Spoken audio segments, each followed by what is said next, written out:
হে এভৰিৱান, মই মনালিছা আপোনালোক সকলোকে মোৰ ইউটিউব চেনেলটোলৈ স্বাগতম জনাইছোঁ। আজি মই বনালোঁ চুজি ইডলি। বহুত দিন হ'ল যিহেতু বনাই খোৱা নাছিলোঁ আৰু ভিডিঅ' দিব পৰা নাছিলোঁ জানেনে, সেইকাৰণে ভাবিলোঁ আজি ভিডিঅ'টোকে বনাওঁ, দি দিম আৰু বুলি।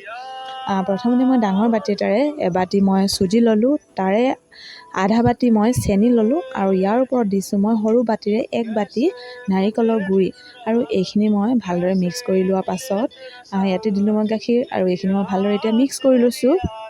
আৰু ছাইডত গান বাজি আছে, শুনিছেনে? এই গানটো যে বেলেগ চলিছে জানেনে, আৰু মোৰ ভাল লাগে সেইকাৰণে মই কিনাৰত লগাই লৈছোঁ আৰু পূৰা ইডলি বনাই আছোঁ জানেনে। এতিয়া মই ইয়াতে গাখীৰ আৰু অকণমান দি এইখিনি ভালদৰে বেটাৰটো বনাই ল'লোঁ আৰু ইয়াৰ ওপৰত মই এতিয়া দিছোঁ ৰিফাইন তেল অলপমান। এইখিনি দি ভালদৰে মিক্স কৰি ল'লোঁ আৰু যিহেতু বেকিং ছ'ডা নাছিলে সেইকাৰণে মই বেকিং পাউডাৰো ইউজ কৰিলোঁ। আৰু এতিয়া বেটাৰখিনি দিবলৈ অলপ যাতে লাগি নধৰে ইডলিকেইটা, সেইকাৰণে তেল অলপ লগাই দিছোঁ। আৰু এতিয়া বেটাৰখিনি অলপ দি ইডলি ষ্টেণ্ডটোত ৰেডি কৰি লৈছোঁ। আৰু এয়া আমাৰ ইডলি ষ্টেণ্ডটো ৰেডি হৈ গ'ল। আৰু যিহেতু মই ইডলিকেইটা কুকাৰতে বনালোঁ, এয়া আমাৰ ইডলি ৰেডি হৈ গ'ল, দেখিছেনে? সেই ভিডিঅ'টো কৰা নহ'ল বাৰু।